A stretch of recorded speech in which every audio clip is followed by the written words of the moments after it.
Episode 28. 28, Yeah. sir. Tim, what is going on, my man? Oh, all the things and none of the things all at the That's same right. time. But Busy, mostly busy. all the everything. That's right. I like it. A lot of that. A lot of that going on. I How about love it. you? Oh man, just been doing that thing, Doing that thing? doing that Yeah. thing. Just how it goes, man. Yeah, we always talk about like Tuesdays. My wife is off work, right? Right. And so that's our errand day. We put all of our appointments and different things that we like to do or need to do. Um, so yesterday was a crazy busy day for us, and I found out I had my radiators leaking on the van. So What? that was fun. We just had it replaced not even a year ago when this deer jumped from the heavens right in front of my car, I forgot about that. and Yeah. I totally smashed the front end. I mean, it came out of nowhere, nowhere. No peripherals or anything. It just appeared, and then yeah. So I got a new front end of the car, but part of that was the radiator. And so I was getting the car serviced, and they're like, "Hey, can you step out?" I'm like, "Oh no." It's never a good It's thing. never a good sign, right? And so I look in, I see all this like this buildup and like splattered all over the engine. And I'm like, "Oh no." He's like, "Yeah, you got a radiator leak." He's like, Mm, I can run a test, but I'm pretty yeah. sure it's pretty evident." And I was like, "Yeah, I see that."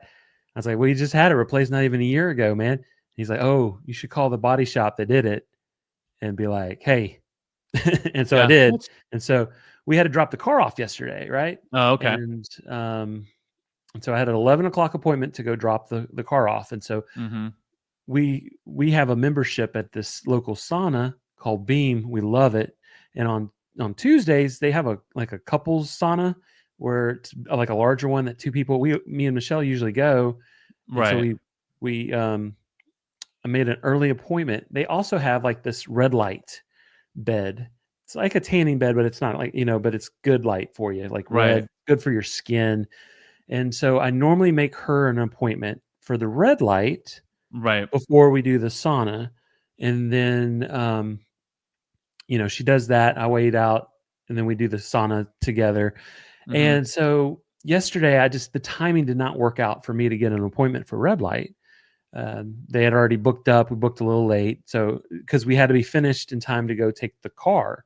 And Mm-hmm. so that also meant that we took separate cars um, to the sauna. And so she got there and she went in a few minutes before I did. I had already told her, beforehand, "Hey, I just got us a sauna meet." Right. I couldn't get red light, but she had forgotten. And so she went in and they're like, "Hey, it's all ready for you." And then I walked in a few minutes later after her, and I Right. go into the sauna and she's not in there. So I'm just sitting there. I was like, "Oh, maybe she's in the restroom or whatever." Right. But like after a few minutes, like I'm texting her, "Are you okay? Yeah. Where are you at?" Yeah. Uh, no response. And so I poke my head out and there's nobody in either one of the bathrooms there. I'm like, "Oh crap." So I walk up to the front and I talk to my boy Jackson, who's one of the managers there. And I was like, "Hey man, have you seen Michelle?" Mm-hmm. And he's like, yeah, I think she might have went into the red light." And I was like, we don't have a red light appointment today." He's like, "Yeah." And then I look over and this dude is just sitting there, the dude that was supposed to be in the red light. And I was like, "Oh man, dude, I'm so Oh. sorry, man. I'm sorry." I felt like, I was like, "Oh no." And Did you so invite him into the sauna with you? that's like, yeah, come on, bud, Let's let's come sit in the go. sauna with me. But Let's sweat it out. Yeah. shoot. Luckily, it's only like a 15-minute session, is how long it takes. And they book 30 minutes, Mm-hmm. per thing. So it didn't put them too far behind. The dude had to wait a couple minutes because, he came back there and he came back to the front. He's like, I think somebody's in there. Because you can see it like under the door, it's like red just beaming out. And so somebody's Oh, on there. okay. He's like, "Yeah, somebody's in there." Like, "Oh, crap." And so she came and she texted me when she got done. She's like, "Are you texting me while I'm getting red light?" I was like, "Yeah, we didn't have a red light today. Remember? I need you to hop out of there as soon as you can." And she come in like a panic. I'm like, "It's cool. It's cool." And she's like, "No, it's not cool." And she's like freaking out. I was like, Oh "It's man. it's it's all good. Hey, he's gonna get in. They'll get it switched, and we're all good. It's fine." And everybody's cool with it. But she was like almost in a panic. I kind of thought about it like, shoot, should I even tell her? Right.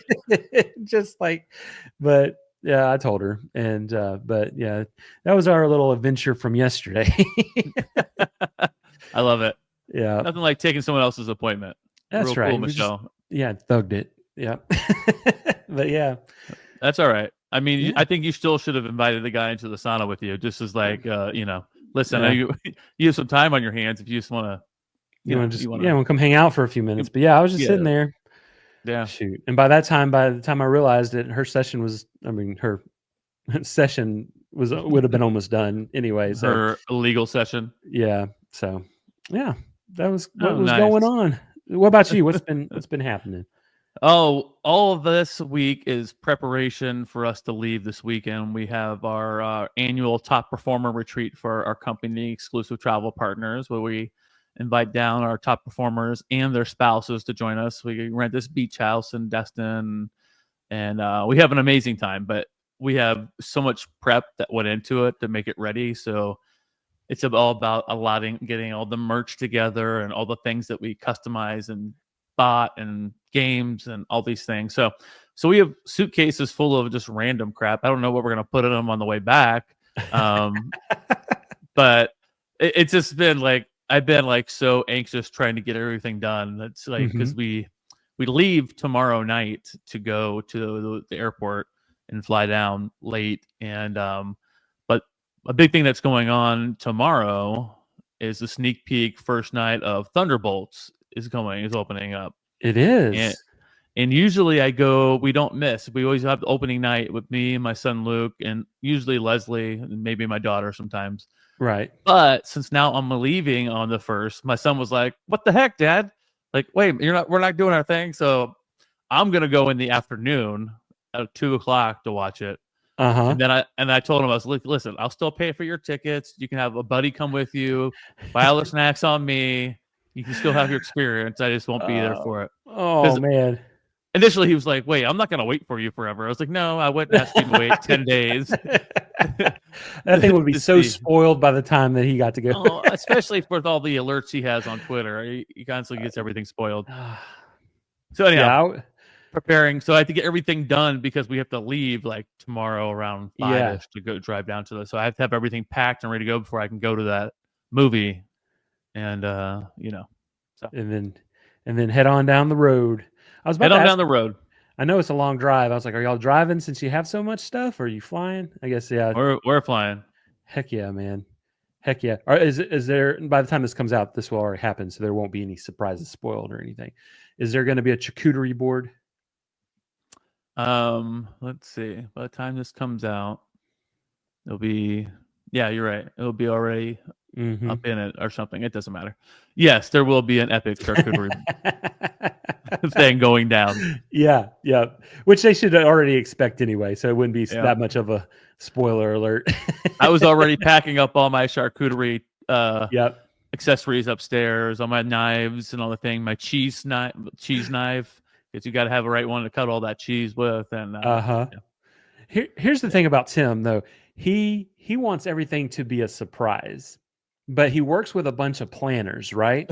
That want to know what's going on, what's going down, and it's like an inner struggle with him for any event that we do that he plans. It is because he gets hounded every time. Like, okay, what do we need to pack? What are we doing? What's going on? I know it's like a never-ending. And so it gets to the point where Leslie's like, dude, you gotta tell him something every time.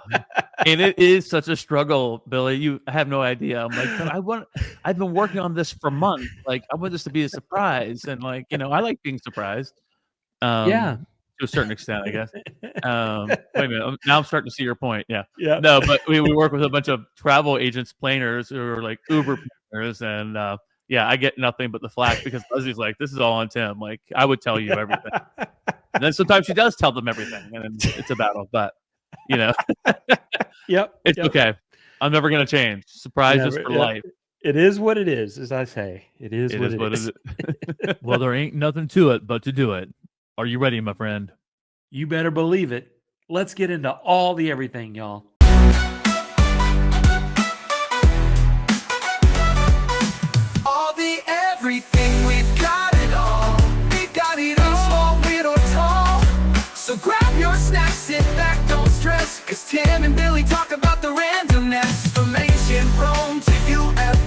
we'll take you where the weirdness goes. It's two guys talking way too loud about stuff that makes no sense, but we're kinda proud.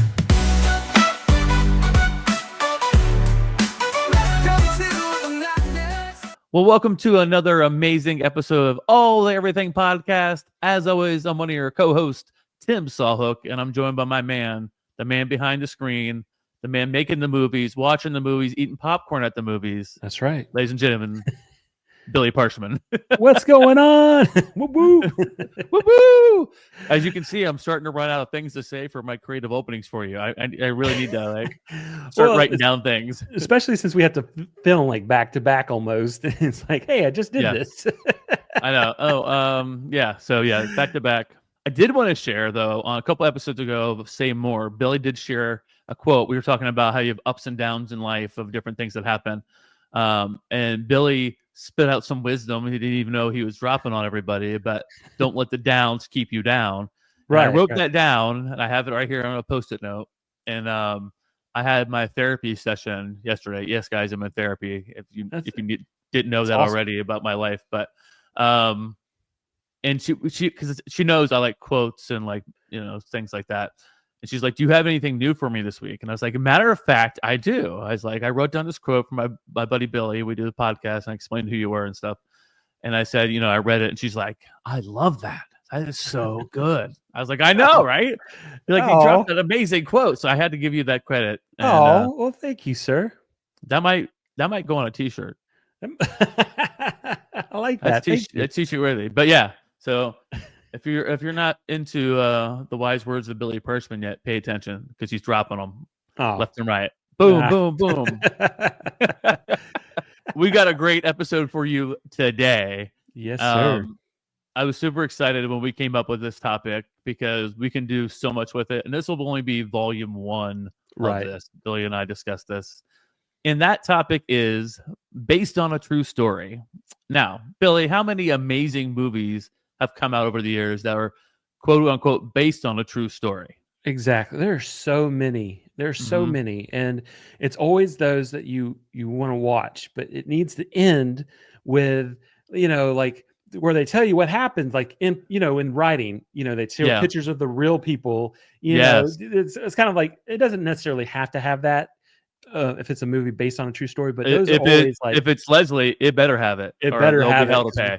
We need to know, and I need to see what this real person is and see how good of a casting you did, or if you're just going for star power.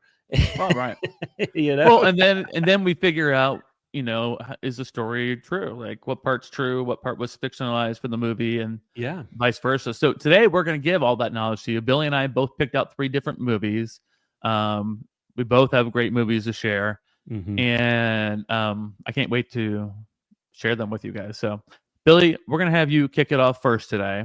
Okay, that sounds great. What is your first based on a true story?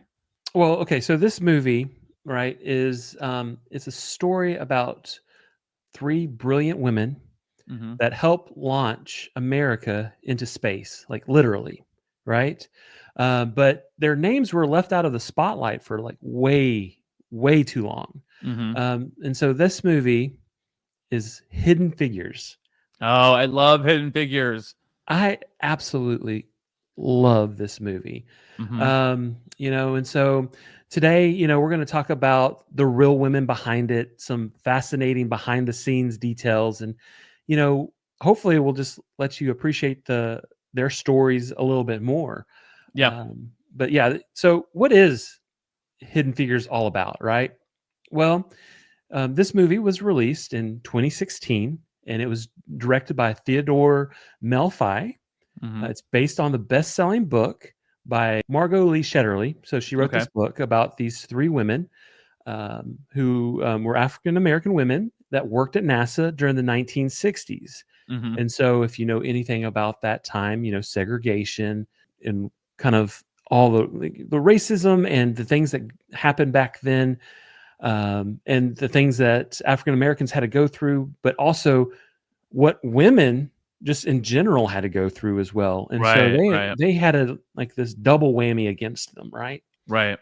So this movie is based on Katherine Johnson, Dorothy Vaughan, and Mary Jackson. They worked at NASA as human computers. They calculated flight paths, launch windows, and like the return if I could talk, Trajectory. trajectories. Thank you. Okay. I don't even know if I said that right, but it sounded hey, it works. You know, trajectory. they worked on the return path, if you will, back to Earth. There you right? go. There you go. It took some crazy math, right? And so this included John Glenn's groundbreaking orbit around the Earth, like getting a man. And so this was a time where the Soviet Union and America were in this space race, and they were winning.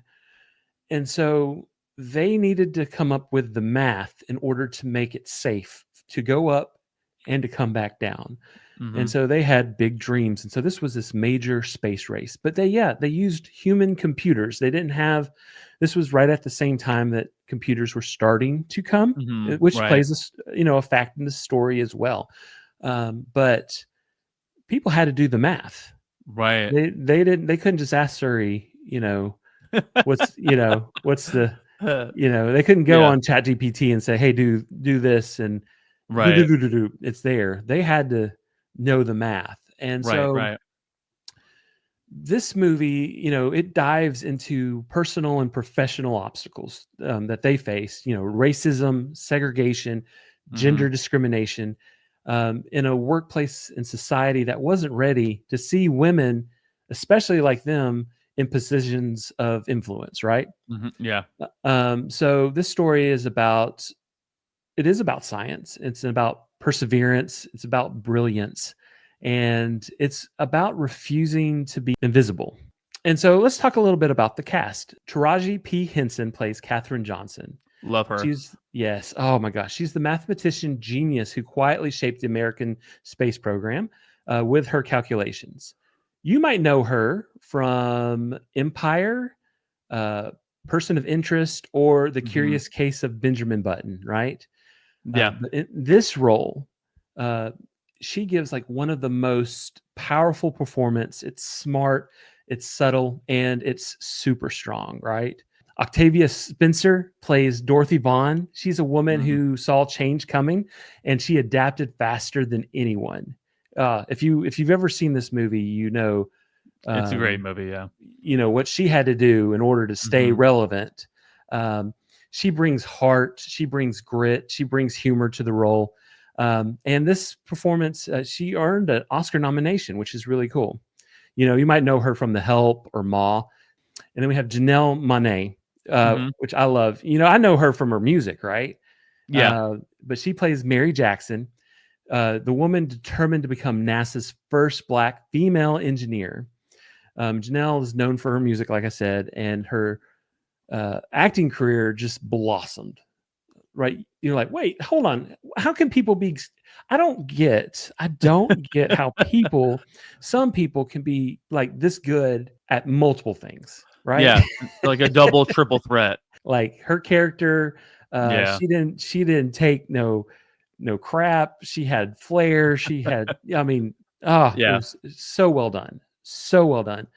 And so let's talk about the supporting cast as well. Can't forget about a little guy named Kevin Costner, right? Oh yeah. He plays a small character. Just a small character. He plays Al Harrison, which is actually not a real person. Oh, okay. This is a fun fact that I came to learn from my research. What they did was they couldn't get the rights to the 3 different NASA managers or the leaders of NASA, that they basically put all 3 of the people into this character and created Al Harrison. And so, that was one of the things. Jim Parsons is also in the movie, and he played who? He's Sheldon. Sheldon Big Bang Cooper. Theory. That's right. Right. Well, in this movie, he plays Paul Stafford. He's also a fictional character, but he embodies the resistance that Catherine had to face right throughout her career. So, like, they created this character just to kind of give her that, to show what she had to go through. Right. And then we had Kirsten Dunst, aka Spider-Man's girl, right? Oh yeah. The upside down kiss, all that kind of stuff. She plays Vivian Mitchell. She's also another fictionalized character, but she represents the institutionalized barriers, if you will. So they created these 3 fictional characters, but based on real life things that happened. So it was a multitude of people, but they kind of, for the story's sake, put them together, which I didn't know, which was an interesting fact. But yeah, it's kind of talking about like Katherine Johnson, right? She was a math prodigy. Her calculations were crucial. In fact, and this was in the movie as well, John Glenn, he wouldn't go into orbit unless she gave the all clear and did the math by hand. Oh, So wow. that's like, no pressure, right? Like Oh, he's yeah. like, I need her to double check this, that these Mhm. numbers are good. And so that's what she did. Dorothy Vaughan, she was a pioneer in computer programming, right? So NASA was starting to bring in these computers.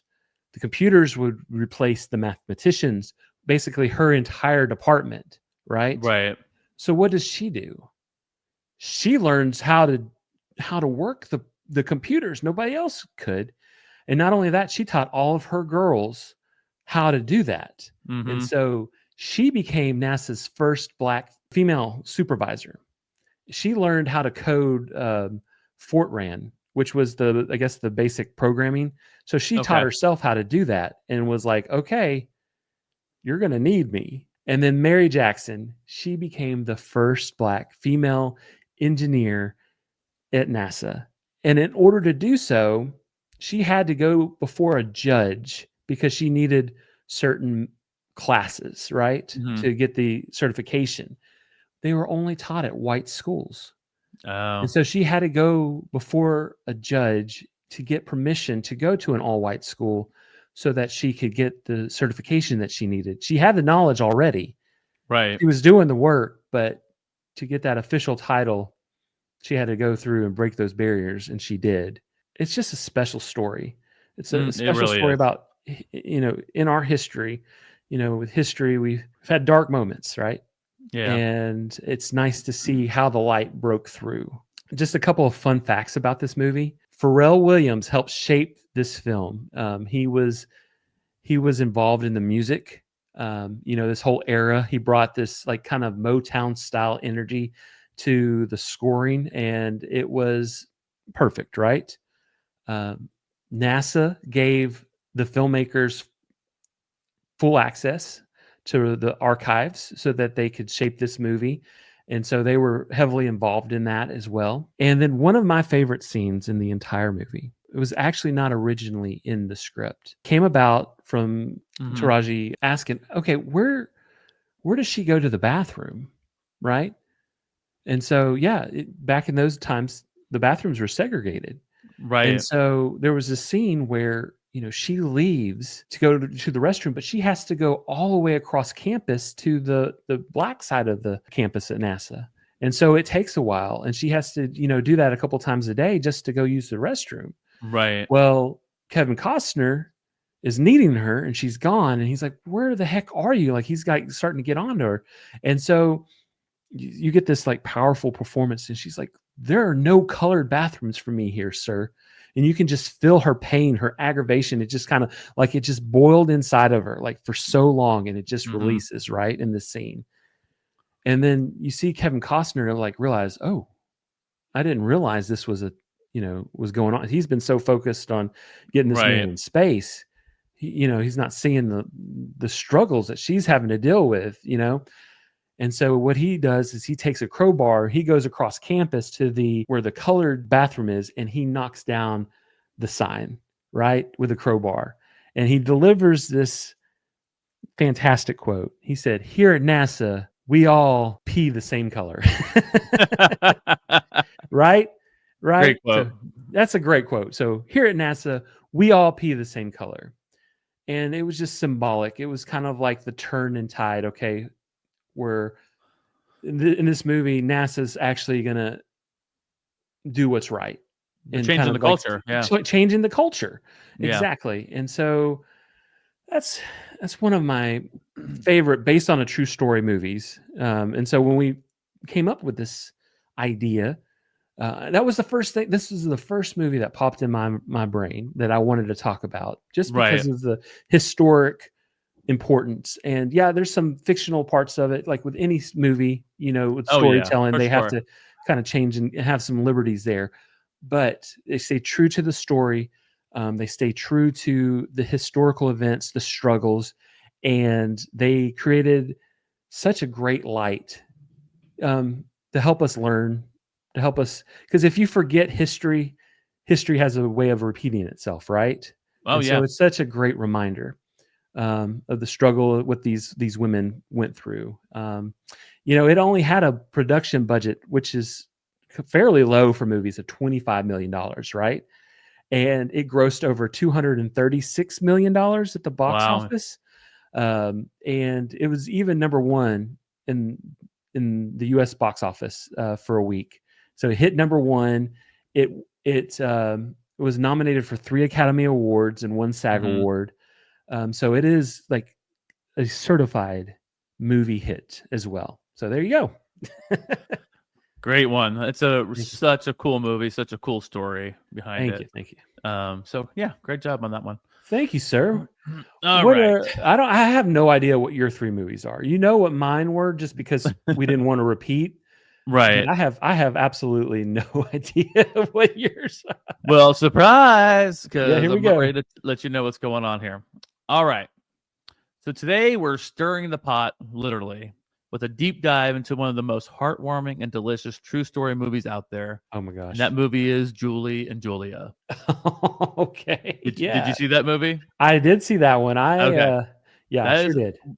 This is one of my favorite movies, based on a true story.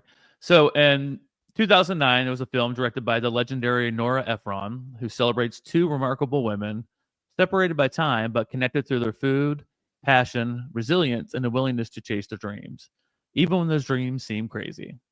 So today, we're not just talking about the movie, we're digging into the real stories behind it, the struggles, the surprises, the heartbreaks, the hilarious kitchen disasters, all of it. Mm-hmm. So pour yourself, Billy, a glass of wine, maybe grab a pastry or just a stick of butter, and let's dive into the world of Julie and Julia. Very nice. So starting off first, Julie Powell, a life rewritten by a cookbook. So our first story begins in 2002 in Queens, New York. Julie Powell was stuck. At almost 30 years old, she was working at a government job that was slowly crushing her spirit, answering phones and doing paperwork at the Lower Manhattan Development Corporation. They were tasked with rebuilding post 9/11 New York. It wasn't that her work was meaningless. It was far from it, actually. It's just that Julie felt invisible in it. Every day blurred into the next. But she had big dreams once. She wanted to be a writer, a creator, but somehow adulthood, like all of us, swallowed up those dreams whole. It's happened to everybody. Mm-hmm. One night, after another mind-numbing day, she found herself flipping through her mother's stained old copy of Mastering the Art of French Cooking by Julia Child. That's right. And that's when inspiration or desperation struck. What if she cooked every single recipe in that enormous book, 524 in total, in exactly 1 year? It was a ludicrous idea. Julie barely had enough counter space to chop an onion. She didn't own half the kitchen tools that were required. And honestly, she wasn't even sure that she even liked eggs. But the craziness of it was the point. She launched a blog called the Julia Project and embarked on her quest. The early posts were casual, sometimes chaotic, rants about aspic, fears of lobster, curses hurled at an uncooperative pate à chaud d'eau. I can't pronounce that because I have not mastered the art of French cooking. That's right. That's right.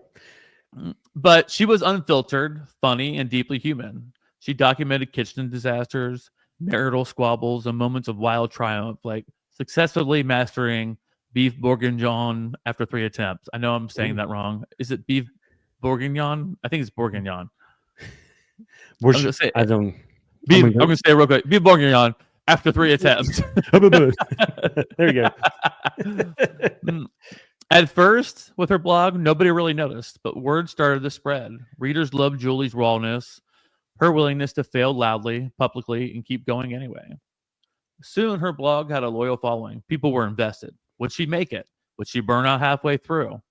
Would she finally learn to eat a poached egg without gagging? All the things people want to know.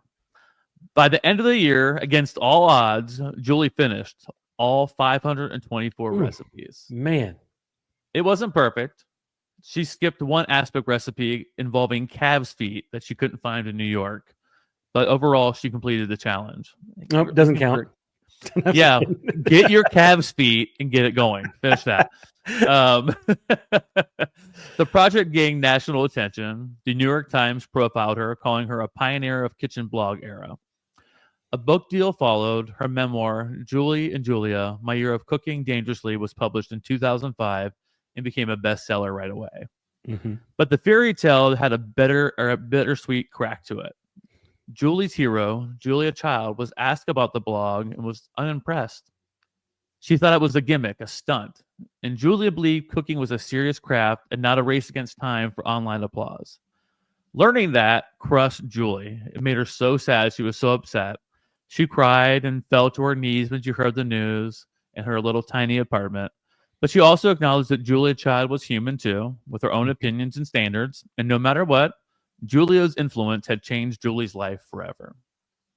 So Julie's later life wasn't the stuff of Hollywood endings either. After Julie and Julia, she published a second memoir called Cleaving, about learning butchery and surviving an affair that nearly broke her marriage. It was raw, uncomfortable, and brutally honest. The public wasn't as kind to her to this side of Julie. Some readers called her selfish or self-destructive. Others admired her willingness to expose her wounds to the world. Julie spent her later years away from the spotlight, living quietly with her husband Eric, writing occasional essays and supporting new food writers. In 2022, sadly, at just 49 years old, Julie Powell died suddenly of a cardiac arrest linked to a heart complication. Yeah, Wow. Which is really sad. I did not know know that. that. I didn't either. So it was a shock and a deep loss for the writing and food community that she helped inspire. Julie's story isn't perfect. It's messy, complicated, stubbornly real, but maybe that's exactly why it mattered. And the crazy thing about her, when she first started doing this blog, blogs weren't even really a thing back then. Mm-hmm. I mean, people weren't even doing them. If they were doing them, it was more like a journal for people's lives because nobody was reading them. But for her to do it and get that kind of momentum and starting that thing where people started doing more blogs with cooking was a big deal. Mm-hmm. But now we move on to Julia Child. Now, let's travel back a few decades to another kitchen, another woman, and another kind of reinvention.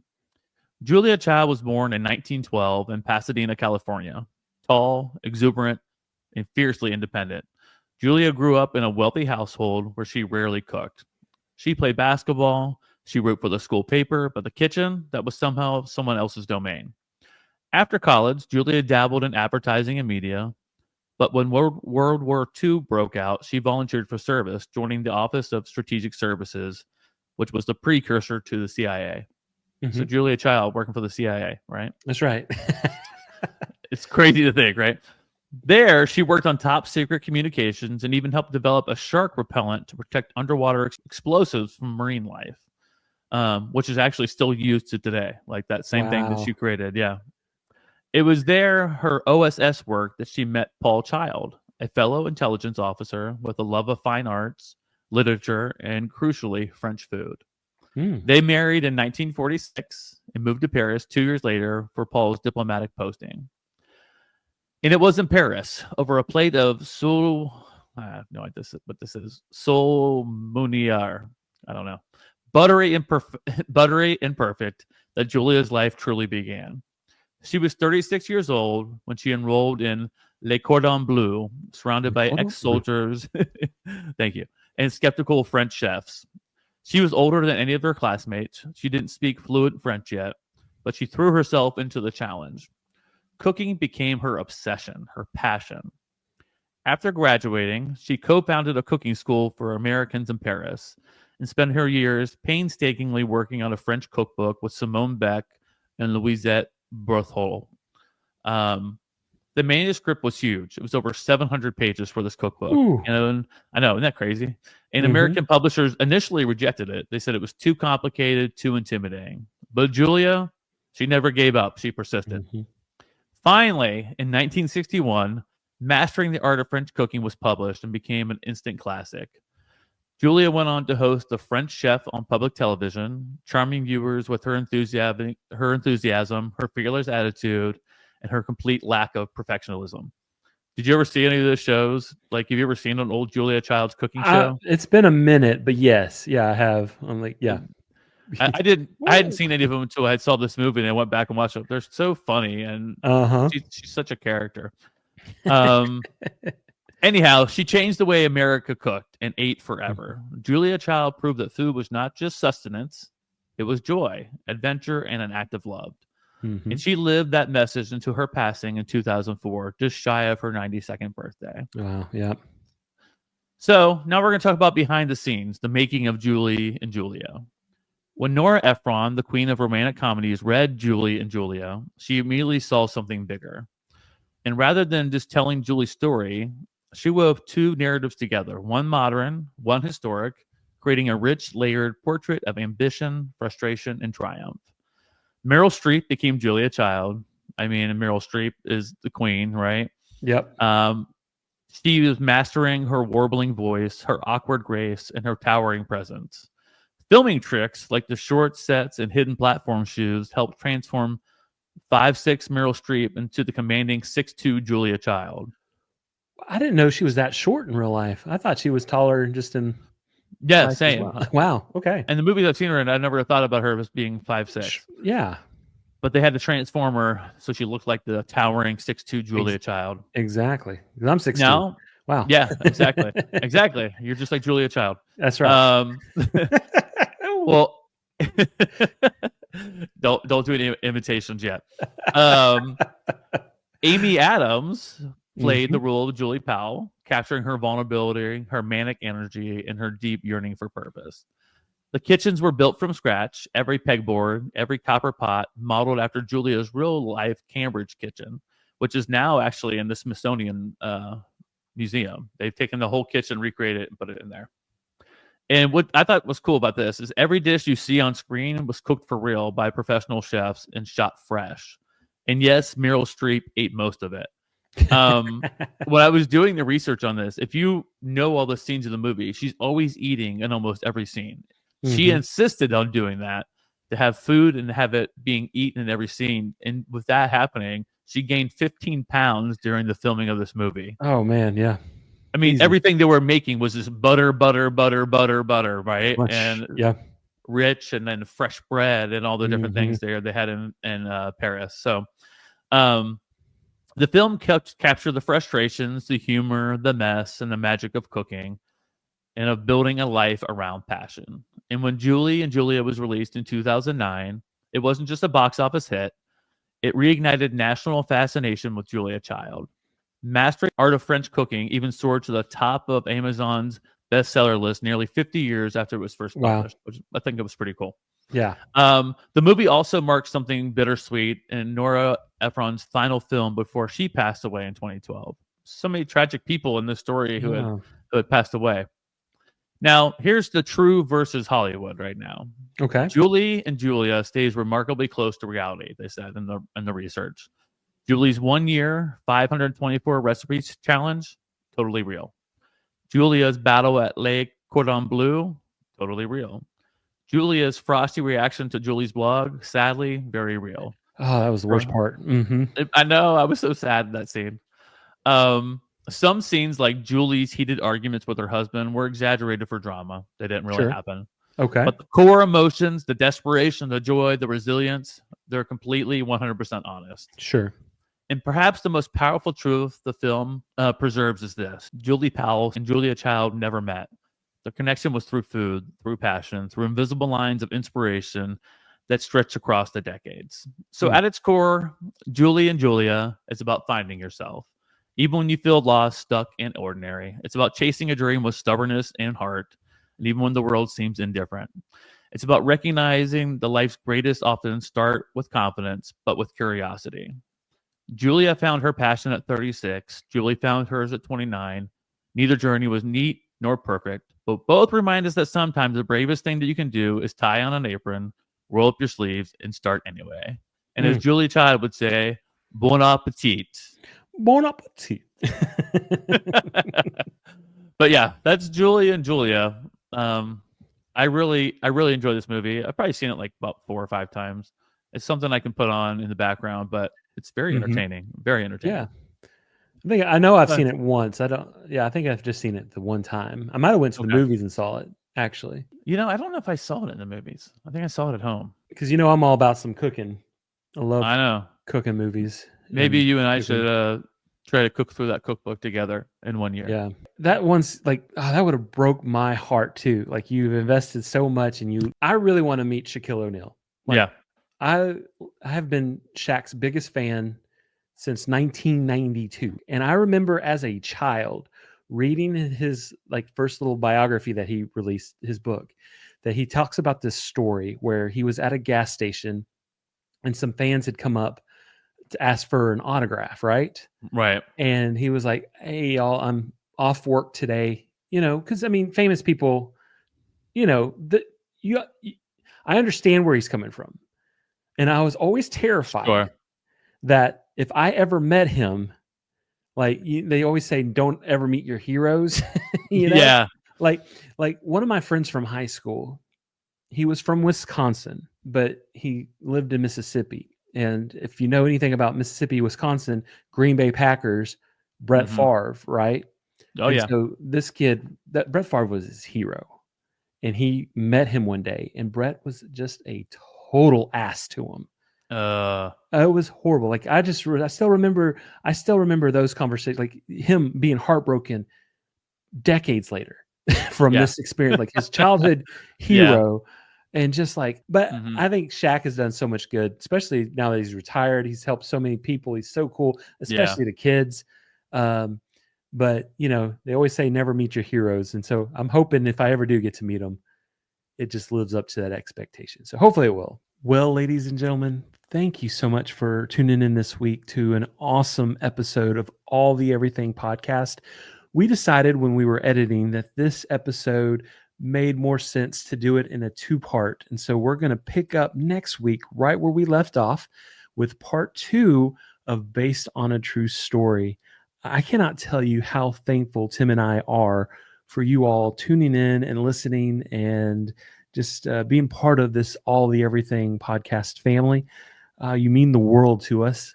And I do want to remind you, we do have a couple of awesome opportunities to win Amazon gift cards.